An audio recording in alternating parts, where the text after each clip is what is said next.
Hi, it's Mark back with another Lightroom tutorial, and today we're going to be looking at history, snapshots and virtual copies.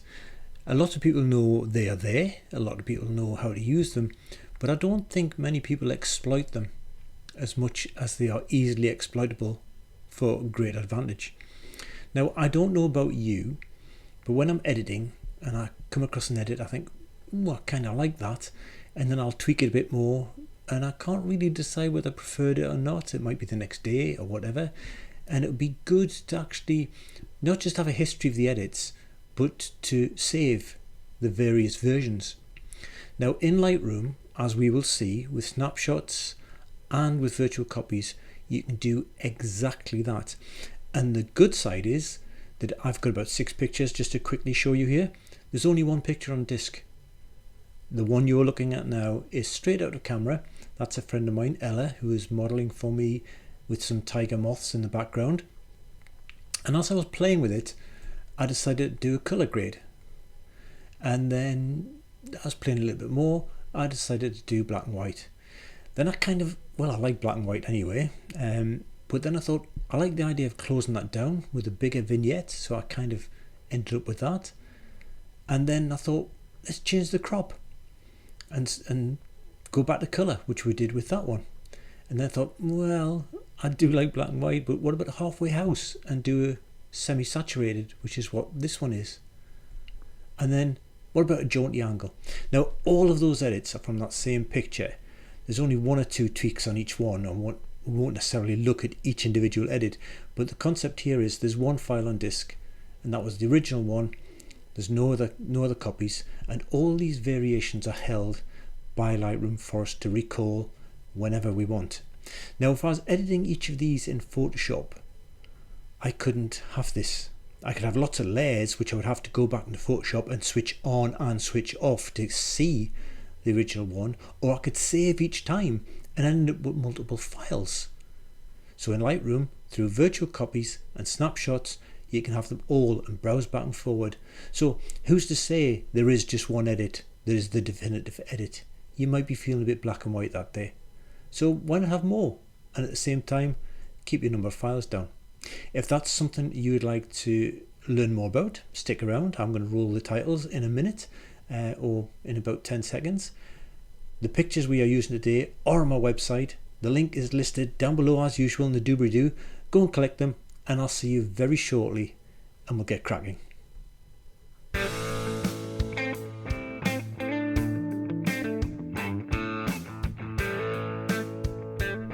Welcome to the dark side of the titles. Thank you for sticking with me for those 8 seconds. I'm glad you didn't get bored in the meantime. Let's get cracking. The observant amongst you will have noticed a few things. 1, this is a different picture. I'll get round to that. 2, I've got a different t-shirt on. 3, the time in the corner is different, as is the date. That's because I recorded the intro, went and had some breakfast or whatever, I can't remember what time it was, but I went out for the day and then I forgot, and a few days have passed, and in the meantime I did another photo shoot with Ella, and this is one of the pictures, hence why this is a different picture, and I thought we'd use 2. Now you can use your own pictures for this video. You don't need to follow along exactly because I'm not teaching you a particular editing style. I'm teaching you more the mechanics of saving and creating virtual copies and so on. So you can use your own, but those who do like to follow along, and it's really good practice normally to do so, these pictures are on my website in a zip file. The link is down below as usual. You can go and get those. So what is this all about? Well, I think it might help by describing a little bit about how Lightroom works. So I'm going to click Auto here. And Auto has decided that these are the adjustments to be made. Let's assume they were the ones I wanted anyway, but notwithstanding that, those adjustments have been made. The contrast has gone up +6, the highlights have come down -75, and so on and so forth. Has this picture changed? No. On disk, this picture is the same raw file that I imported on Sunday. I can leave this picture, I can edit it some more, and that image on disk will never change. Never. Doesn't matter whether it's a JPEG or a RAW file. Lightroom will not change that picture. Lightroom only records these. All the values used in the editing of this picture are made a note of to one side in what's called the catalogue, but that's not important, and people talk about the catalogue and think they need to know about the catalogue, and the catalogue's what makes Lightroom complicated. That's rubbish. You don't even need to know really about the catalogue. All you need to know is that Lightroom saves those edits somewhere to one side, somewhere mystical on your disk. And whenever you go back to this picture, tomorrow, next week, in a year, whenever, Lightroom will call up the original, which has not been changed, and will reapply all the edits that you played against it. So it replays those edits on top, and that's it. Which is why when we look at virtual copies in a moment, I can have, and as how I demonstrated in the introduction, 4, 5, 6 versions of the picture, but only one file on disk, the original RAW file. What Lightroom has saved for me is the original RAW file, the original RAW file, and 4, 5, 6 copies of what edits were made. So 4, 5, 6 references to exposure equals, contrast equals, highlights equals, shadows equals, whites equals, blacks equals, masks equal. All those are just saved as that. It then brings the file in play and then puts those on top and shows it to you. So in the case of 4, 5, 6, 7, 8, 9 virtual copies, it just has 4, 5, 6, 7, 8, 9 copies of that list. And depending on which one you click on, it brings up the picture and then reapplies those edits. Never changes. The only time that Lightroom actually bakes in those changes if it is when you export. So you take this picture, you then choose to export the picture. All of these changes are written into the file. The file is physically changed, as in this case a JPEG, and written out to create a new file with them baked in. The original is still there, unaltered, hasn't been touched in any way, and those remain the same. So you could then do another edit, black and white, and you can export that.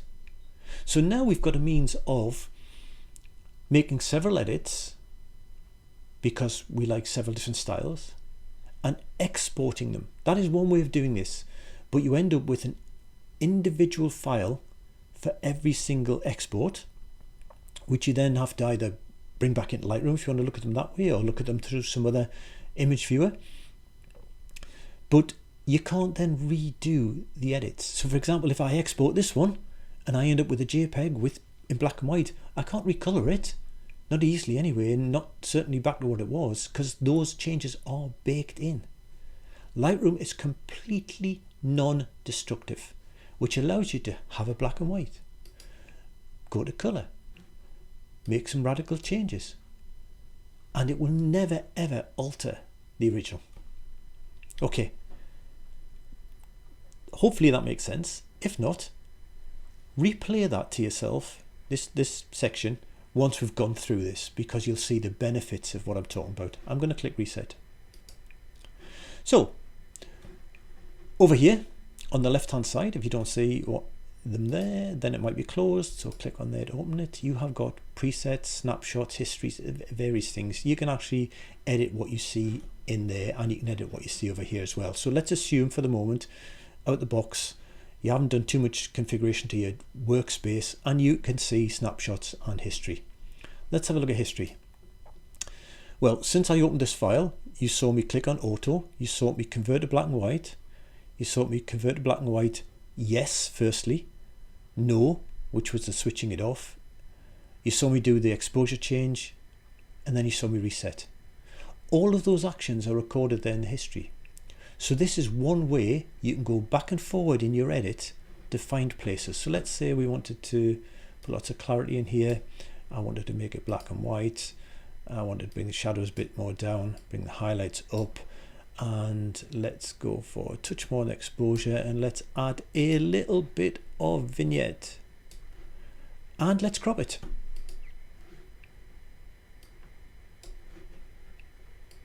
Okay, let's say I'm happy with that. All of those steps are over on the left hand side. I can jump to any place in my edits. Let's say I want to go back to just as I was before black and white, because black and white took me down a rabbit hole I didn't want to go to. I can just go back to clarity, which was the first one before the black and white. I can click there and I can pick up from there. So the next thing I'm going to do is I'm going to increase the exposure. Notice how all of the history disappeared that was above clarity. I'll do that again. I'd gone back to clarity. I choose to then edit something else. As I move this exposure, you keep an eye over, I'm pointing with my other hand and you won't see, you keep an eye over here as I increase the exposure. And as soon as I leave go, I've thrown away that history. So yes, this is a good way of going back, unpicking some of your knitting rather than Control Z, Control Z, Control Z, Control Z. But it does mean that you can't then go back forward easily. Well, you can with more Control Zs and things, but it's a bit more laborious. So history is good, it's there, it serves a purpose, but it's not, that would be for subtle changes and odd mistakes in edits. But longer term, if you want to preserve what your edits are, there are better ways to do it. Way number one is with virtual copies. I'm going to click on reset. I'm going to clear my history. And we are going to do an edit on this picture. So the edit will be, for want of something else to do, black and white. I'm not going to spend a long time on these edits. That's not important. And I'm going to just increase the exposure, and I'm going to take a bit of texture down overall on the picture and add a little bit of vignette. And I'm quite happy with that. That is the first edit I've made against my raw file. The raw file is still unchanged. Lightroom will never ever change it. But I want to build on that, but I don't want to lose that, because you know what? I like that. And if I build on it and I start unpicking my knitting, I might not get back exactly where I am. So I'm going to right click and I'm going to create a virtual copy. One copy created. Now, if I just move myself down a little bit and press I for information, you can see it says the name of the file, the date and time and so on, and it says copy one. The previous file, which I'll go left arrow key, or indeed come back along on my film strip to the original file, you can see it's exactly the same, but it doesn't have copy next to it. Right hand arrow key takes me back onto it. I'm now on copy one. And I like that black and white, but I want to try a different black and white style. So I'm going to come into my profiles over here. I'm going to put myself back up here so we can see what's going on down below. So I'm going to, whoops, wait. You don't want to see that. How big was I? I was about there. Right. Oh, it's all gone wrong. So I've now come off my profile browser and I'm going to choose a different black and white. Doesn't matter which one, but I want one that looks a bit different. There. That's like a softer, brighter one. I prefer that. So I'm going to close that. And then I like to keep them both. I actually like that one, which was the darker one, and I like that one, which is the lighter one. For all intents and purposes, they look like two different pictures. They look like I've got two separate images. I haven't. I've got one image, but two separate edits. I'm going to create another virtual copy because it's the next day and I've come back and I think, actually, I wouldn't mind doing this in a more semi-saturated view. So I happen to know there's a profile for that. So I'm going to click on, actually no, do you know what I'm going to do? I'm going to click on reset. It resets the edits on this copy, not the original. I will go back my left hand arrow, copy one is still there, copy 0, or the original is still there. Back on copy 2, I'm going to go in, I'm going to find the Modern 5, I think. Modern 5, it's like a semi-saturated look. And do I want less of it or more of it? I want a little bit less. I'm happy with that. I'm going to close that, and I want to bring the exposure up a little bit. And I'm going to darken down from this side. So I'm going to go and put a quick mask in, linear gradient. I'm going to drag it right down like that, reposition it, and just bring a bit of exposure down across the top left corner. I'm only doing this to really distinguish between them. So that's copy 2. I can right click and create a virtual copy. Build on that, or click reset and start again. I'm going to build on it for the moment. I'm just going to put a radial gradient in behind Ella with a nice big feather, and I'm going to increase the exposure, but then I'm going to subtract Ella from it, subtract subject, so it only becomes a light behind her, and I'm going to bring it down a little bit. So switching that off and on, all we've done is a little bit of a backlight on Ella. Doesn't matter if you like these edits or not, that's irrelevant. It's the fact we can pile them on. So I've just thought of this. I've been building on each one. What if I go back to, that says copy 3, go back to copy 1, for example, and I can right click, create a virtual copy. You don't have to keep them in order. You don't have to have a virtual copy 2 from 1 and 3 from 2 and 4 from... I've just come back to 1 and chose copy 4, and it's created copy 4. So on this one, I'm just going to click auto again. Whoop, black and white off, click auto, go in and stick another style in just to make it look a bit different. We'll go for something, we'll go for that one. Don't particularly like that one, but that's by the by.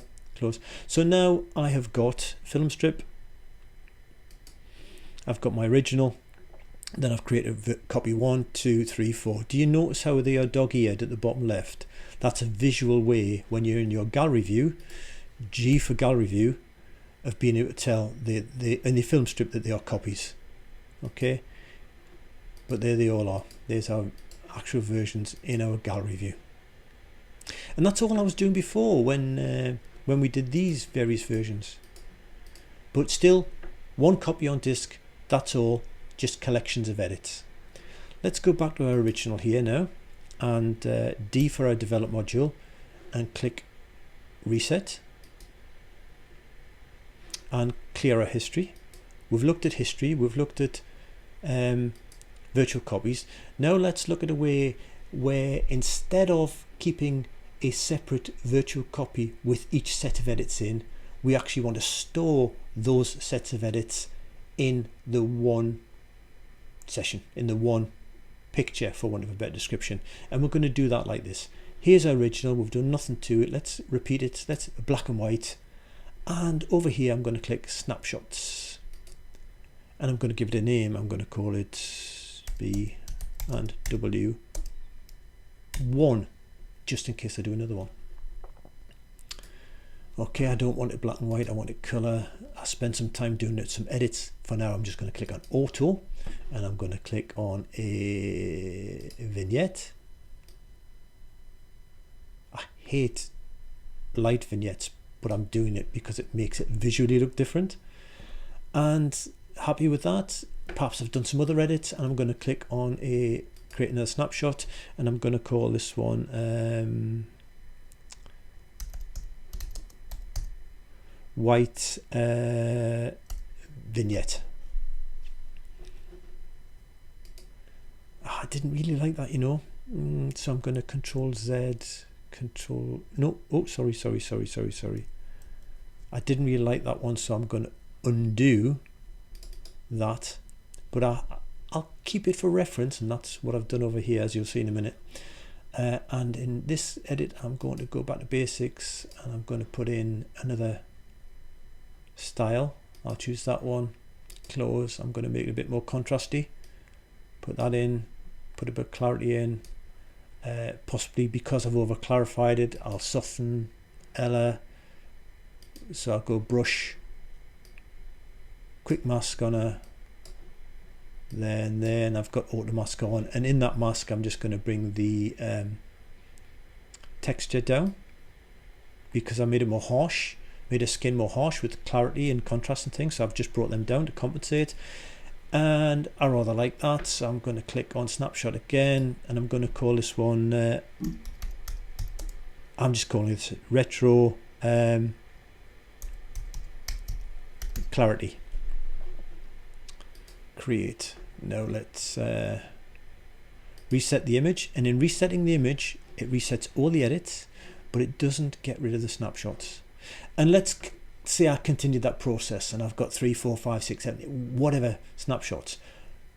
I can be in the middle of an edit, so let's just put something back on. Let's do that, and let's bring the blacks right down, bring the whites right up, and let's soften the whole picture quite a bit, and let's put a radial gradient on again, just there, and let's darken that a little bit more, and then subtract subtract subject. It's not a good edit, but it's just for want of something to do. So there, I've made it a little bit dark around her head, opposite what we did before.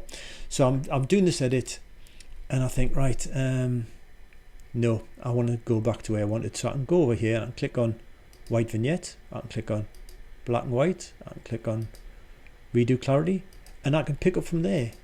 Or indeed, I can go back into history, and my snapshot's there, and I can go back to the point before I branched back to choosing the snapshots, which had included that extra radial gradient. Now hopefully that's all makes sense. I'm going to do a quick recap and then I'm out of here. But before I do, you've got a job to do, which is to smash that subscribe button and click on the bell to be notified, should you want to be notified of future videos. And of course, give this a like, give it a thumbs up. YouTube notices thumbs up, so YouTube is then happy with Mark, and then Mark is happy and gets on with doing more videos. Oh, and if you've got suggestions of things you want me to cover, let me know. A lot of my videos are based on feedback I get saying, how do you do this, or what about that? And they make their way into videos. Anyway, quick recap. We've got one file and one file only in Lightroom, and it was this one. It was a raw file. Lightroom will never edit it, and Lightroom will never create copies of it on disk, physical copies. It will allow us to create virtual copies. Each virtual copy can be completely and utterly edited from scratch by clicking on reset, or you can, when you make the copy, as we did with this one, it was based on what had gone before, and that one was based on what's gone before. You can then continue it, but you have all these individual ones to go back to, and you can unpick the knitting at any time. So that's virtual copies. D, for develop mode, snapshots. At any time during your edit, you can say, oh, I want to save this here because I think that's the best I'll probably get, but just in case I make mistakes and I can't really get back to exactly where I left off, I'm going to click plus and create a snapshot, which I can go back to any time. The drawback with that is, as we saw, when I went to click on redo clarity, I can't easily get back to where I actually was before I did that without dropping down into history where my redo clarity was there. So I need to go back just before that to pick up where I left off. And the third way was just do everything within history. But then you only ever have one edit in front of you. You can't easily jump back to groups of edits. You can't easily radically transform things. You've got to hunt around in your history, and then you're unpicking, knitting, then re-knitting and such. It's far easier to do these checkpoints, either through history, either through snapshots or through virtual copies. My preference, virtual copies. I always prefer virtual copies over snapshots, because at the end of the day, what snapshots doesn't give you, what virtual copies do, is this ability to see them in your film strip. So I can actually just go along like this and see the various ones I've done based on the whatever the original file was. But for snapshots, I'd have to actually go into it in develop module, and in develop module I have to pick out the snapshot that I'm interested in. So virtual copies all the way for me. And that's it. Yeah, apart from making a mistake, making my heat look geek big earlier on, some would say it already is. That's all I've got for you. And what time is it? It is 10:47, so it's time for a post-breakfast coffee. I'll catch you on the next one. Bye for now.